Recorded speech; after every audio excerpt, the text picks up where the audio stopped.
is shining, in the midst of the darkness shining. Jesus, light of the world, shine upon us. Set us free by the truth you now bring us. Shine on me, shine on me. Shine, Jesus, shine. Fill this land with the Father's glory. Blaze, Spirit, blaze. Set our hearts on fire. Flow, river, flow. Flood the nations with grace and mercy. Send forth your word, Lord, and let there be light. Good morning. Thanks for joining me. I'm Dave Grant, and I'll be your host for this Bible study. We're going to be looking at, is God limited in his ability to assist us? Does he have certain barriers he can't cross? Is the Lord's arm too short to reach out and touch us? We're going to be trying to understand why at times we may suffer in a way that just doesn't seem like God is involved. So I want to look at some real good examples in the Bible that will help us better understand how to deal with this apparent inconsistency. If God is all powerful, why am I suffering? That kind of thought process goes through a lot of our lives. And so what I'd like to do is start with Acts 11. If you get your Bible out and you read along with me, we're going to highlight three things. We're actually going to see three important people and places that will give us examples for today's lesson.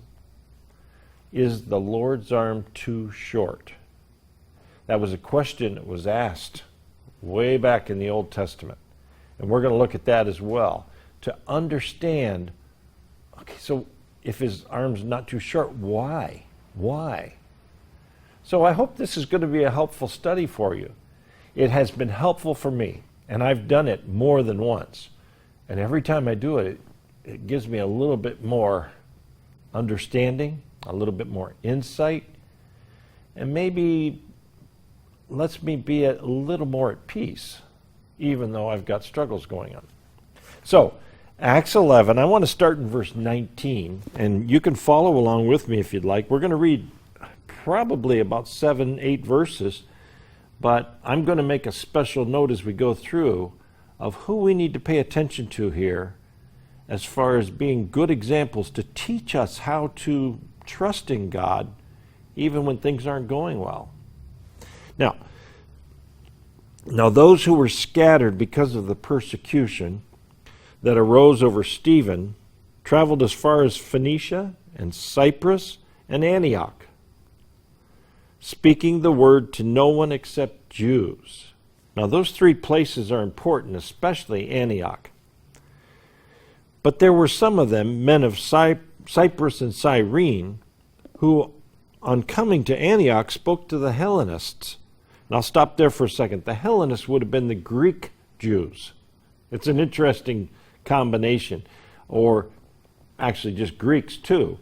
But they followed a philosophy, a Hellenistic philosophy. And it wasn't necessarily a Christian philosophy, but they began to make changes in their lives and transition to understanding how God works.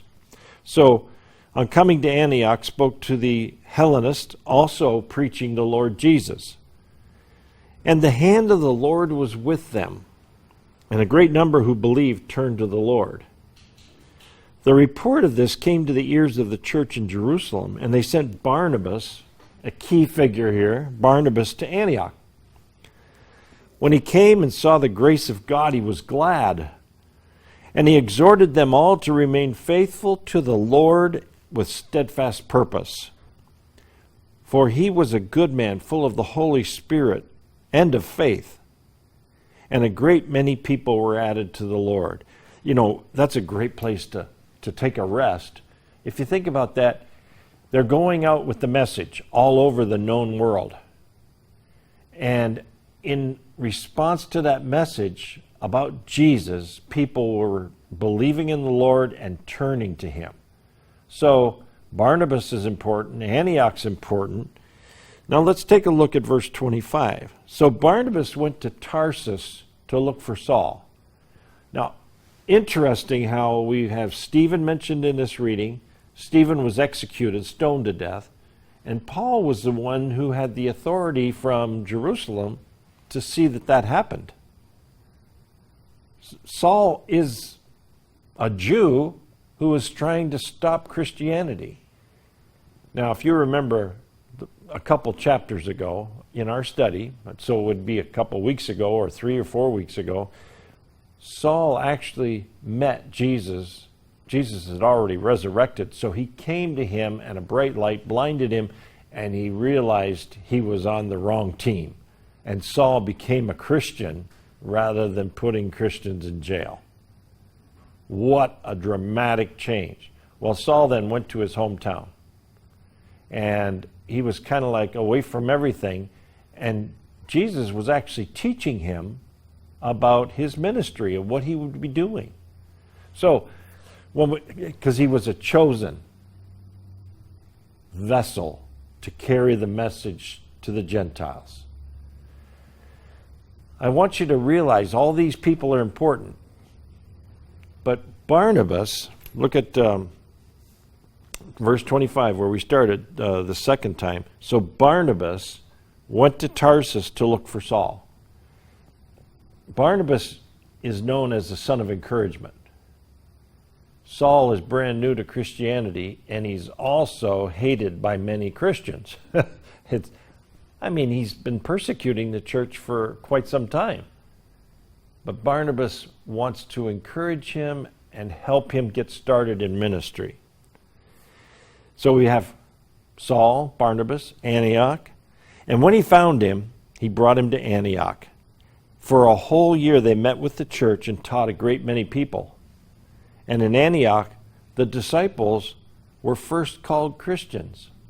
So up to this point in our biblical history, it was the way, disciples of Jesus, but they began being known as Christians. And that would be like miniature Christs all over the world. Miniature Jesus. So everyone who believed in the Lord became a light for Christ. So they were called Christians in Antioch. Now, I don't want to get too far ahead of myself. So the reading that we have next is in Numbers 11. If you want to turn, it's the fourth book in the Bible. Genesis, Exodus, Leviticus, Numbers. So go ahead and turn to Numbers 11. And we're going to look at a passage that will actually bring into our understanding that sometimes people think the Lord is failing them. Okay, and this is going to draw us into using these examples in Acts 11.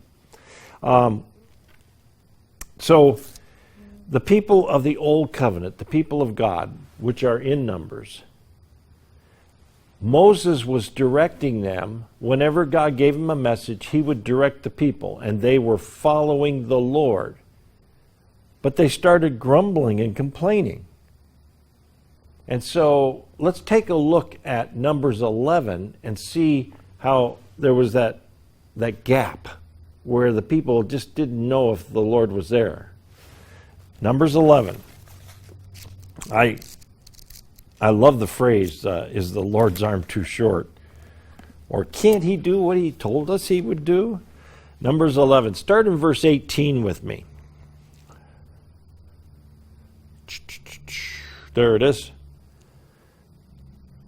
God tells Moses to say to the people, consecrate yourselves for tomorrow. In other words, be prepared to worship. Consecrate yourselves. And you shall eat meat. For you have wept in the hearing of the Lord. Or you've been crying at me.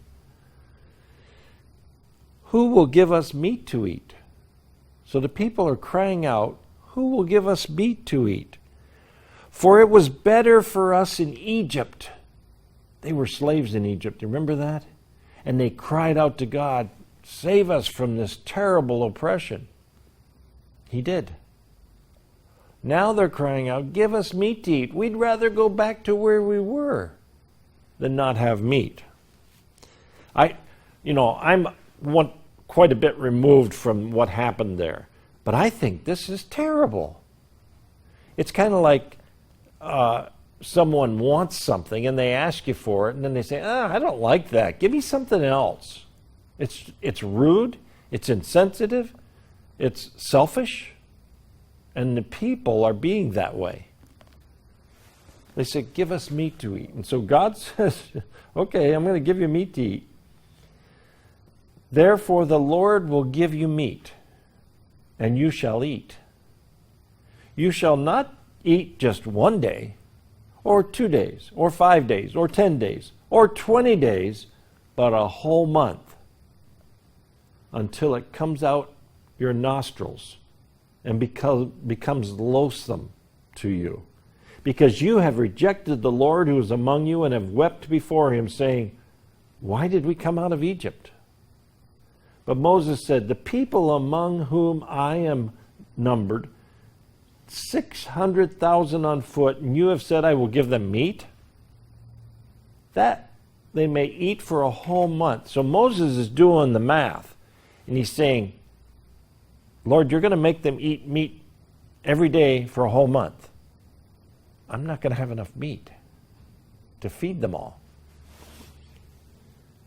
And so in verse 22, Moses says, shall flocks and herds be slaughtered for them, and be enough for them?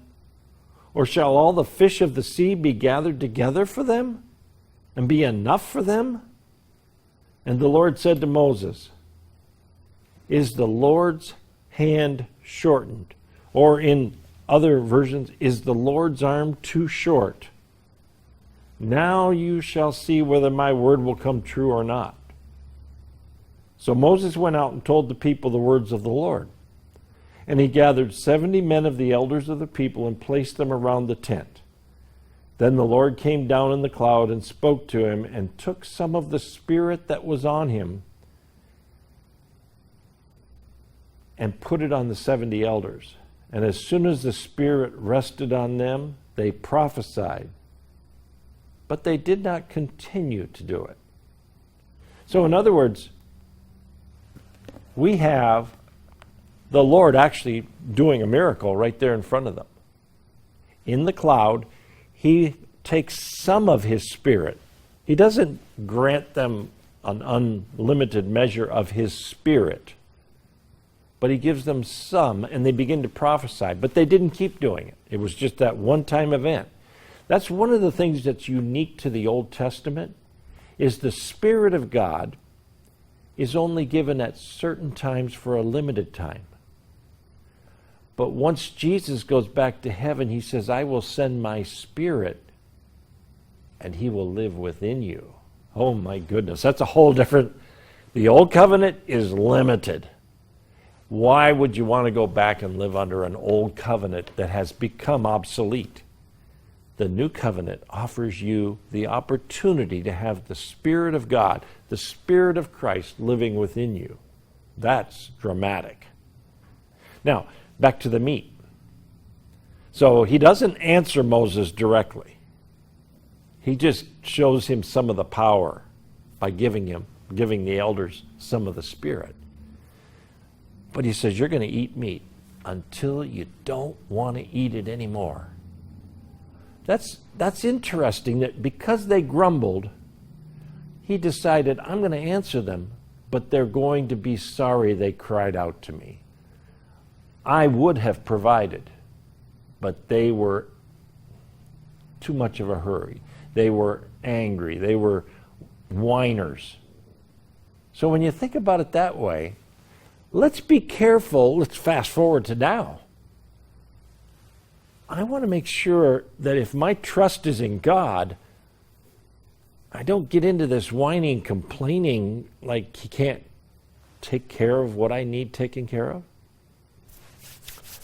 So, as many of you know, I've had some kidney problems in the past. And I lost both of my kidneys, and My son-in-law, Luke Wirt, gave me his kidney, and I've been doing great for 12 years. Well, recently, the transplant clinic called me, and they said, there's something going wrong here. There's something that's not right. And the last blood test we did shows that you've got some, I think it's called donor-specific antibodies that are the numbers increasing in your blood, which means that something is not right with the kidney. Well, I've only got the one, and I don't think Luke can give me another one, because then he would be without a kidney. So that's kind of like on my mind. And I got to be honest with you, I mean, we're up front with each other all the time, right? My phone vibrated just a few minutes ago, and you know who it is? It's the transplant clinic telling me what we need to do right away. How can I do TV when I got this on my mind? And I thought to myself, I don't have a problem with that. I'm okay today. I'm going to share my thoughts, and maybe I'll even share the thoughts that God's in charge of my life. And if my kidney is having some troubles, God can fix it. But even if he doesn't, my hope is you alone, which is a beautiful song called Even If. And if I think of the name of the group that sang it, I'll let you know. It's not coming off the top of my head. But that song was one of my daughter's favorite songs, and she brought it to my attention because I don't listen to the radio all that much, and it's just had an impact in my life. My God is big enough, and his arms are long enough to handle anything that comes my way. But even if he doesn't, my hope is in him alone. And that kind of like, you know, if the kidney isn't working right, okay, we'll try to fix it. But I'm not going to get all bent out of shape because God can fix it. But even if he doesn't, it's him that I put my hope in, and I will be with him forever, one way or the other. It doesn't really matter. Now, you might think, well, I can't do that. Okay, but let's say that you begin thinking that way, and over time God's able to empower you to trust him. Maybe you will be able to just lay it all out there and say, it's yours, Lord. If you'd like me to keep doing this or doing that, I'll leave it up to you. I'd like to stay here a little bit longer. I want to see my granddaughters get married. My grandsons too, but they're a little bit too young for me to be around when they get married. Although I do have, we won't go down that road. Anyway, I'd like to stay around a little bit longer. So we're going to follow up on that and make sure the kidney's okay. But even if he doesn't, and if you want to Google that song, I think you would just love it. It fits in with what we're talking about today. The Israelites have just been saved from slavery. And they have every opportunity because God is leading them. And they start whining that they want meat. God's meeting their needs, but they want meat. So he says, okay, you got meat every day for a month until it just is something you don't want anymore. Oh, can't we have something else? And they did whine. But let's go on. Did I read through 23? Let's see. Yep. So as we look at that, we're going to see that we have to learn to trust him.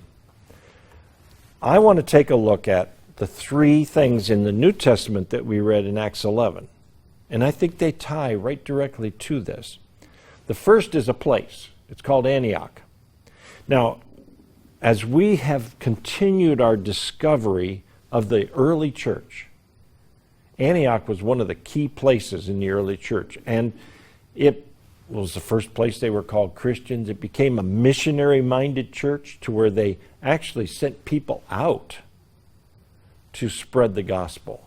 So Barnabas and Saul were there for a whole year learning how to do this and what they should do, and they were teaching them.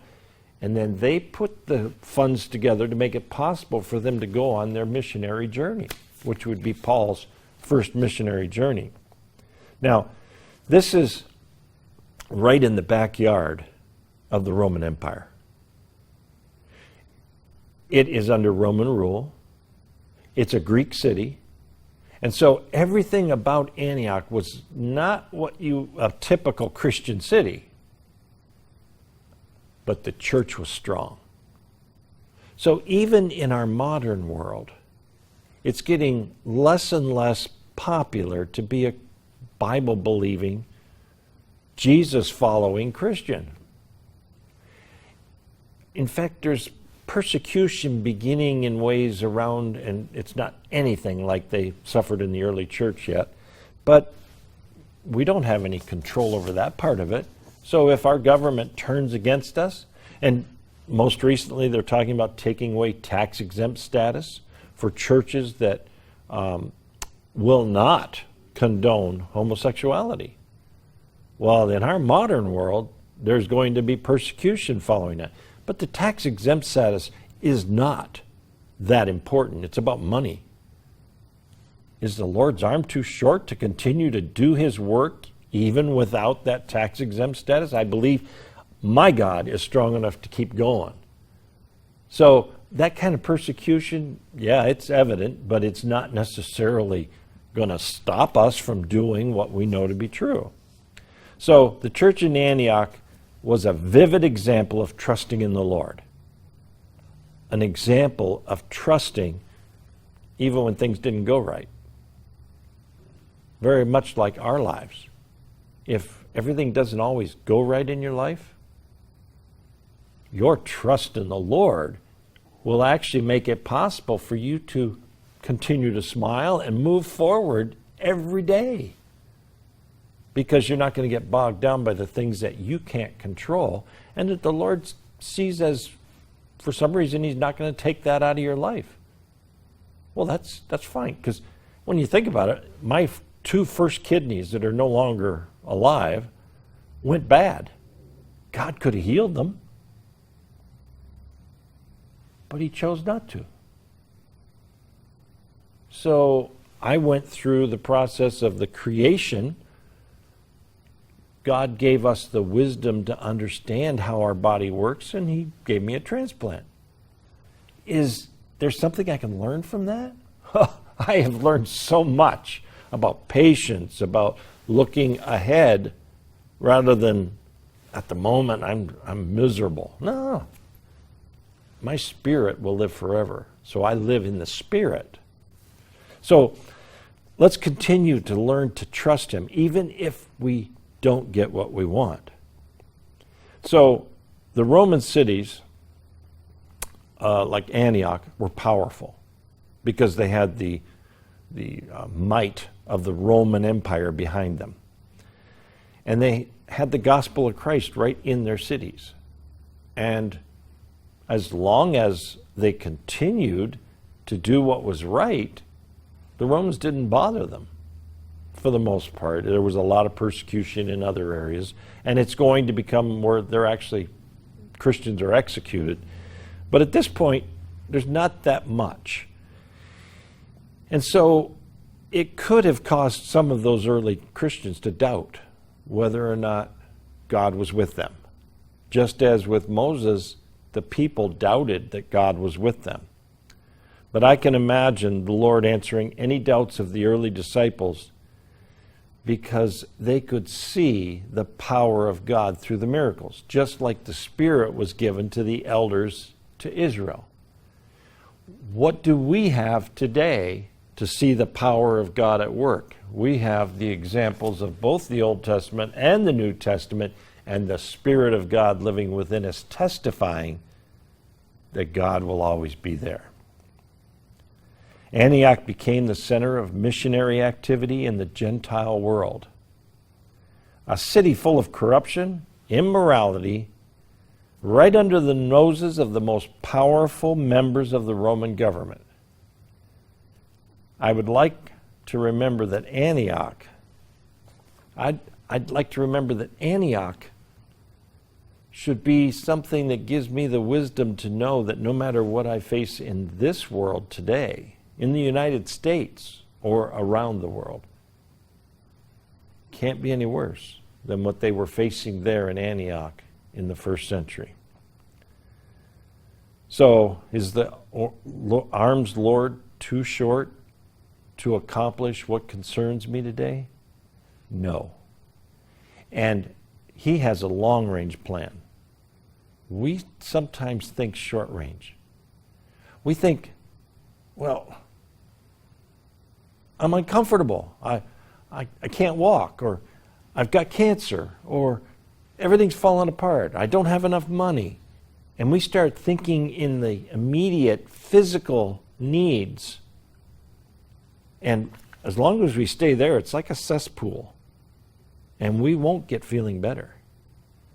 But if we could lift our spirit, because he gave us his spirit, if we could lift our spirit out of the cesspool and begin looking at what God has given us and the hope he's given us, then we can be a light to others. But we got to get out of the cesspool. We got to get out of the swamp. Okay. Next week we're going to look at Barnabas and Saul. And when we look at that, we're going to then make an application to you and I today and how we can learn to move to the next level. Now, I'm going to stop there for today. I want to mention to you that I'm doing a last few lessons in Acts. And then Jim and I are going to do some lessons together. You know, the snow is going to be flying pretty soon. And so in the winter, when the snow is on the ground, Jim covers for me. And he does 3 to 4 months of Let the Bible Speak as the host. And he was just on a couple weeks ago. So I know that you enjoyed having him back. But he's coming back for the winter in just a few weeks. So plan on that and look forward to that and pray that Jim has everything he needs to do a good job. Before we go, though, I do want to offer you our Bible course. We have a 7-lesson course that you can take in the privacy of your home and at your own pace.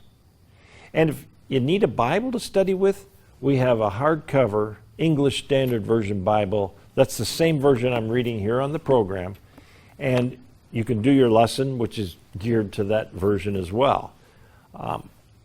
These are all free of charge because churches of Christ around the country and have assisted us, partnered with us to make it possible. You can write to me at the Church of Christ in Escanaba. The P.O. box number is 751. Or you can go on our webpage, which has just recently been revamped. And it's simpler, streamlined, letthebiblespeak.net. And if you want to watch any of the episodes, there's a link on the webpage to watch any of our previous episodes. This one won't be on until like 2 weeks from now. But I've got all of them for Acts in there already, so you can watch them at any time. Thank you for being with me today. We thank you for your hope in Christ that you want to watch this with me. God bless. The Father's glory blaze, Spirit blaze, set our hearts on fire. Flow, river flow, flood the nations with grace and mercy. Send